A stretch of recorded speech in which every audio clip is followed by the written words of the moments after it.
Hello বন্ধুরা, কেমন আছেন সবাই? আশা করি সবাই ভালো আছেন। আমাদের আজকের গল্প অবশেষে রোদ্দুর পর্ব 5-6, লেখিকা আতিয়া মিম। গল্পটি যদি ভালো লাগে অবশ্যই লাইক কমেন্ট শেয়ার করবেন। আর আমাদের চ্যানেলে যদি আপনি নতুন হয়ে থাকেন অবশ্যই সাবস্ক্রাইব করে বেল আইকনটি প্রেস করে রাখবেন, যাতে নতুন নতুন ভিডিও আপলোড করার সাথে সাথে আপনার নোটিফিকেশনে চলে যায়।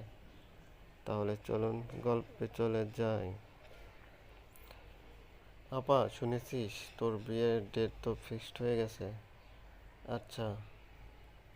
কি আচ্ছা? তুই খুশি না? আমার খুশি না হয়ে উপায় আছে? আমি খুব খুশি। তুই এই বিয়েটাতে তোর মত নেই, তাই না? তাই না রে আপা? দর্শিতাদের আবার অত মত থাকে নাকি বোকা? যাতে সবার মঙ্গল সেটাই করতে হয়। আমার কথা শুনে ঝুমুর চুপচাপ রুম থেকে বেরিয়ে গেল। আমিও জানালা দিয়ে বাইরে মুখ করে তাকিয়ে রইলাম। বিয়ে বোধ হয় সব মেয়েদের জন্যই স্পেশাল কোনো ব্যাপার। ফ্রেন্ডসদের বিয়েতে কত শত প্ল্যানিং, কত ইচ্ছের সমারোহ, কত স্বপ্ন লোকের হাতছানি দেখতাম। আর আমার বেলায় সব যেন উল্টো পথে চলছে। চারদিকে শুধু আমি কণ্ঠসজ্জায় দেখতে পাচ্ছি। জীবন এত বিষাক্ত হতে পারে জানা ছিল না। 7 দিন পর বিয়ে, সবাইকে তো দাওয়াত দেওয়া শুরু করা দরকার। খাবার টেবিলে কত কথা উঠালেন মা। লোক হাসাতে চাও নাকি মা? তোর দেখি সব কিছুতেই সমস্যা। লোক হাসানোর কি দেখলি এখানে? একে তো দিচ্ছ দর্শিতা মেয়ের বিয়ে, তার বিয়েতে আবার লোক দাওয়াত করাটা লোক হাসানো নয় তো কি? তুমি বলতে পারবে মা যে লোকগুলো বিয়েতে আসবে তারা আর চোখে দেখবে না আমাকে? নিজেদের মধ্যে আমাকে নিয়ে কানাঘুষা করবে না? বরপক্ষের সামনে অতি সন্তর্পণে আমার প্রতি করুণা দেখানোর ভাব করে বরপক্ষের কানে আমার ঘটনা আবার বর্ণনা করবে না? তাই বলে কাউকে জানাবো না? জানাতে কারোই বা বাকি থাকবে মা? আমি এখনো এই গ্রামের সবার গল্প করার উপকরণ। কেউ আমাকে পুরানো টপিক হতে দেয়নি এখনো। আত্মীয় স্বজন কেউ আসবে না এই বিয়েতে। এ আবার হয় নাকি? তা তোমার ইচ্ছে। তবে এই বিয়েতে আমি কোনো আড়ম্বর চাই না। তুই যখন চাস না তখন হবে না কোনো অনুষ্ঠান। তবে তোর কোনো বন্ধু বান্ধবও আসবে না? যারা আমার ভালো চায় তারা দূর থেকেই শুভকামনা জানাবে। শুধু শুধু এই রঙ্গমঞ্চে টেনে এনে লাভ নেই। আর এত মানুষের করুণা ভরা চোখ আমাকে দেখুক, আমি সেটা চাই না। যাদের না বললেই নয় তাদের বলো। নিজের আত্মীয় পরিজনের মধ্যেই অনেকে আমার এহেন পরিস্থিতিতে অনেক খুশি হয়েছিল। যারা ঠিক আমার সফলতা মেনে নিতে পারেনি তাদের অনেকেরই মুখ আমার কালো হয়ে গেল। একদম নিকটবর্তী আত্মীয় স্বজনরা আসা শুরু করেছে। সবাই যে আমার হেটার্স তেমনটা না, অধিকাংশই আমার হিতাকাঙ্ক্ষী।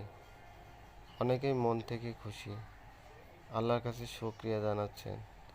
বিয়ের প্রস্তাব থেকে বিয়ের ডেট করা পর্যন্ত বাড়ির কেউ আমাকে দেখতে চায়নি।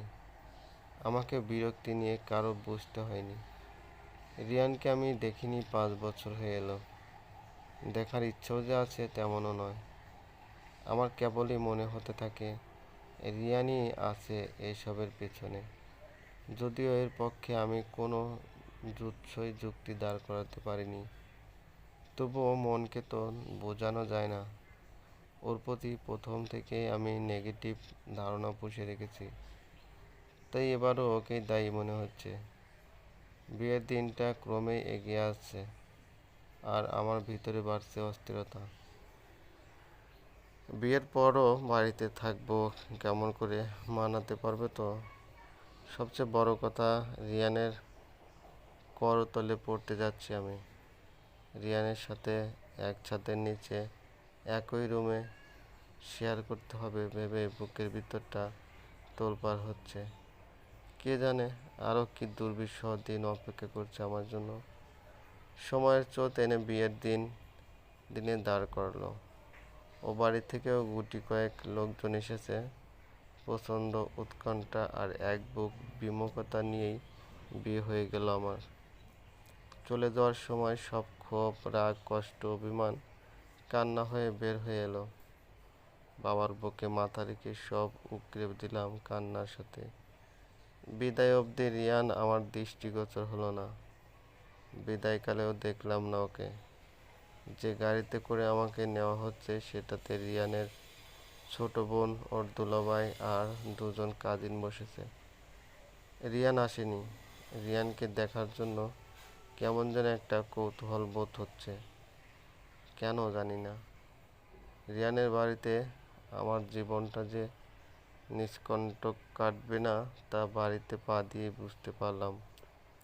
রিয়ানের মা আমাকে দরজা থেকে বরণ করতে আসলেন না। রিয়ানের বাবা আরও দু একজন অনেকবার বলার পরও সে তার রুম থেকে বেরোলো না। রিয়ানের বড় বোনও মুখ ঝামটে চলে গেল বরণ করার প্রস্তাবে। রিয়ান আমার হাত ধরে বাড়িতে ঢুকালো। এতক্ষণে ওর সদর দরজায় এসে মা বোনের মান অভিমানের জন্য আমাকে বাইরে দাঁড়িয়ে থাকতে দেখে নিজেই হাত ধরে ঘরে ঢুকালো। 5 বছরে রিয়ান কতটা বদলে গেছে দেখে আমি তার দিকে তাকিয়ে রইলাম। উচ্চতা 6 ফুটের কাছাকাছি, চেহারায় কেমন গম্ভীরতা এসেছে, জিম করা বডি ফিটনেস চোখ ধাঁধানো। রিয়া, তুই ঝিনুককে নিয়ে রুমে দিয়ে আয়, ও রেস্ট নিক। রিয়ানের বাবা ওর ছোট বোনকে বললেন। রিয়া আমাকে নিয়ে দোতলায় উঠে এলো। রিয়ানদের বাড়িটা বেশ বড় আর ডুপ্লেক্স। ওদের অবস্থা আসবাবের আভিজাত্যই জানান দিচ্ছে। রিয়ানের রুমটাও বেশ বড় আর বেশ পরিপাটি। দরজা দিয়ে ঢুকতেই সোফা চোখে পড়ল। দেয়ালে এলইডি টিভি, বেশ বড় বুক সেলফ মাঝে বসিয়ে ভিতরে বিছানাতে আড়াল করা হয়েছে। বুক সেলফ পেরিয়ে ঢুকতেই বিছানার পাশে বিশাল আয়না চোখে পড়ল। কাবার্ড, কর্নার, রেকে নানা রকম শোপিস, সব কিছু বেশ ছিমছাম। রিয়া আমাকে রুমে বসিয়ে চলে গেল। বাড়িতে ঢুকতেই রিয়ান মা আর বোনের আচরণ আমার মনটাকে আরো ভারী করে তুলেছে। আয়নার সামনে দাঁড়াতেই মনে হলো গায়ের বেনারসিটা আমাকে বউ সাজে উপহাস করছে। সাজগোজে মোটেই রাজি ছিলাম না আমি।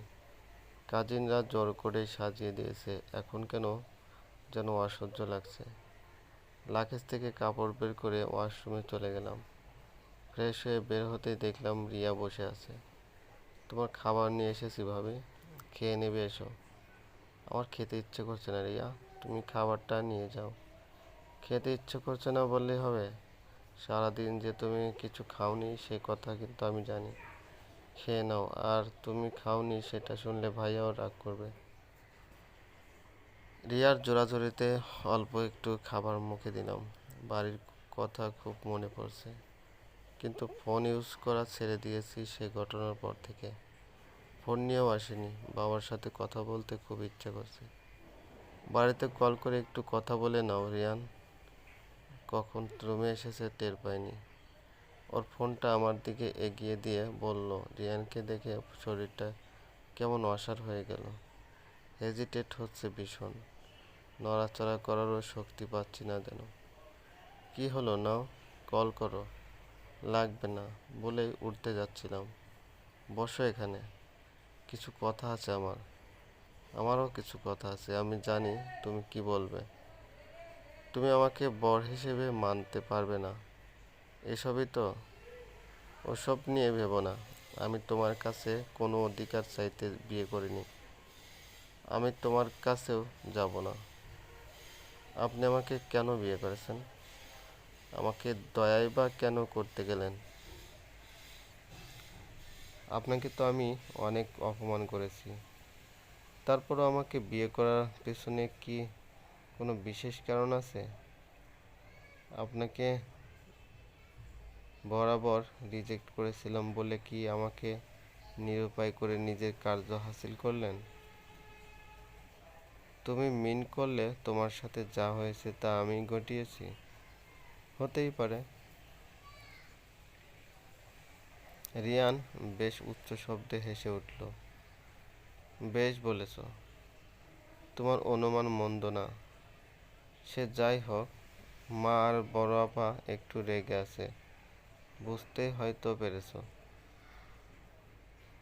ওরা যদি তোমাকে কিছু বলে তুমি ওদের কিছু বলো না, যা বলার আমি বলবো। আর আমাকে তো ঢাকায় চলে যেতে হবে 2-3 দিন বাদে। তুমি কি এখানে থাকবে নাকি আমার সাথে ঢাকায় যাবে?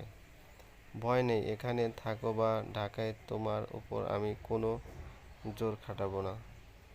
তোমার অস্বস্তি হচ্ছে জানি, যাকে তোমার সহ্যই হতো না তাকে বর বলে মেনে নিতে।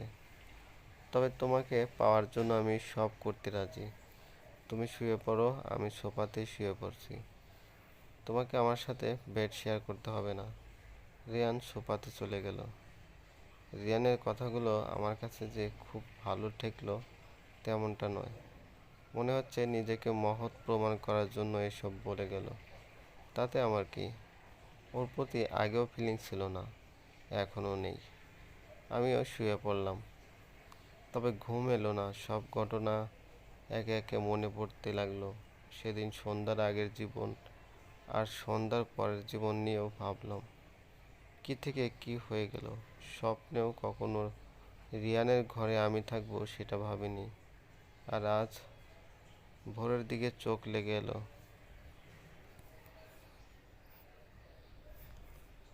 রিয়ার ডাকে ঘুম ভাঙলো। বেলা প্রায় 10টা। একটু ইতস্তত করলাম, এত বেলা করে ঘুমানোয়। রিয়া আশ্বাস দিল, তাতে কি হয়েছে, ফ্রেশ হয়ে নিচে যেতে। সবাই নাকি আমার জন্য অপেক্ষা করছে। ফ্রেশ হয়ে নিচে আসতেই দেখি সবাই ডাইনিং টেবিল বসে আছে। কেউ খাওয়া শুরু করেনি। এসো মা, তোমার জন্য অপেক্ষা করেছিলাম। রিয়ানের বাবা তার পাশের চেয়ারটায় আমাকে বসতে বললেন। চেয়ার টেনে বসে আর চোখে সবাইকে দেখে নিলাম। এখানে আমাকে দেখে সবাই যে খুশি বা সবাই যে আমার প্রতি আন্তরিক না তা বেশ বুঝে গেছি।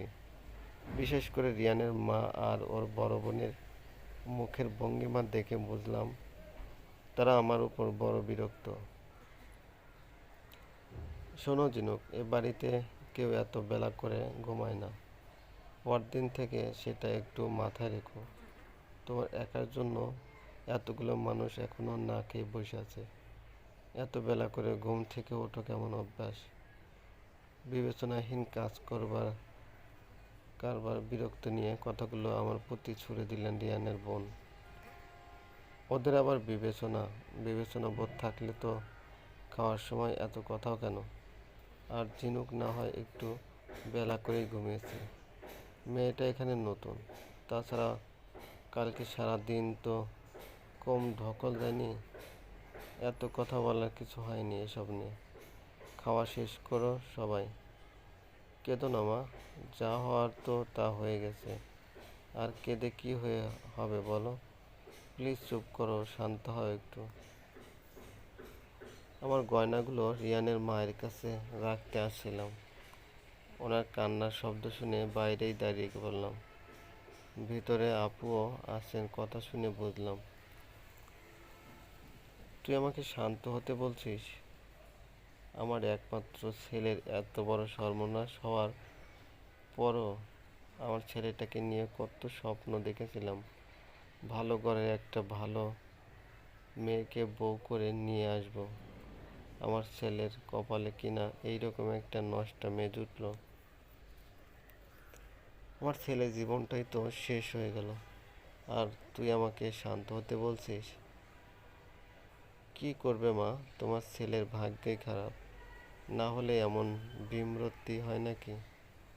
এমন মেয়েকে বিয়ে করার জন্য জেদ ধরে কেউ? মায়াবিনী আমার ছেলেটার মাথা খেয়েছে। উদ্ধার হওয়ার জন্য আমার ছেলেকে ব্যবহার করেছে।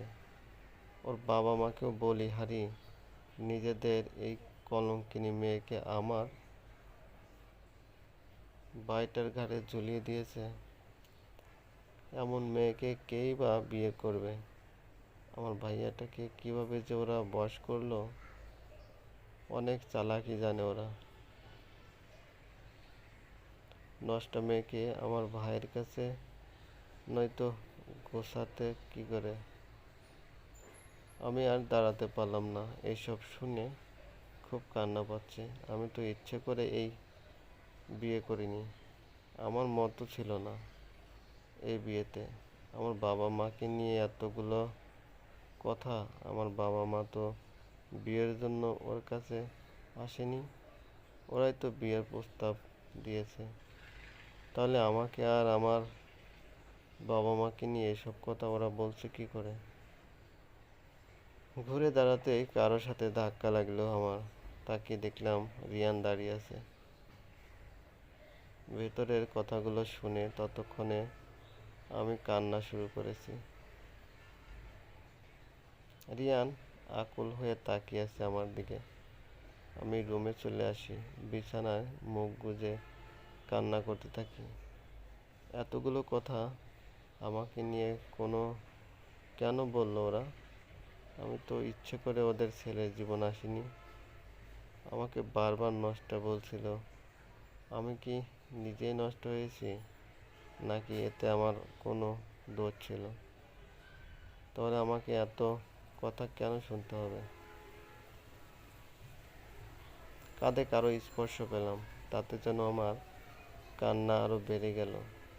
আমি বালিশে মুখ গুজেই রইলাম।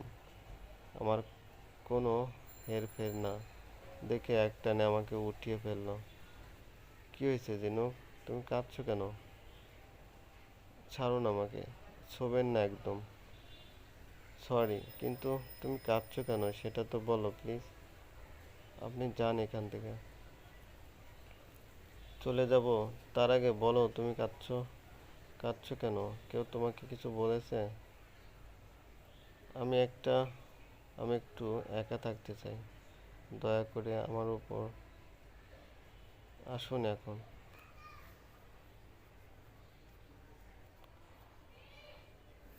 চলবে বন্ধুরা, এই গল্পটি যদি ভালো লাগে অবশ্যই লাইক কমেন্ট শেয়ার করবেন। আর আমাদের চ্যানেলে যদি আপনি নতুন হয়ে থাকেন অবশ্যই সাবস্ক্রাইব করে বেল আইকনটি প্রেস করে রাখবেন, যাতে নতুন নতুন ভিডিও আপলোড করার সাথে সাথে আপনার নোটিফিকেশনে চলে যায়। ধন্যবাদ, ভালো থাকবেন।